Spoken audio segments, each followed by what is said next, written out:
challenged Mina to do this challenge. Yes, Mina, I selected you, so you gotta do it now too. You heard the man, we gotta try this out. Fun fact, I did win a hot dog eating competition back in 2010 when I was in culinary school, so I was kind of interested to try this out. I also won't be challenging anyone else, simply because I don't know anyone else who would do this.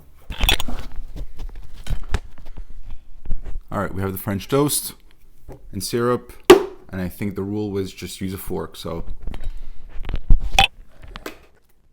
If you're wondering, it's 2 French toasts on top of each other. So it's 4 piles of 2.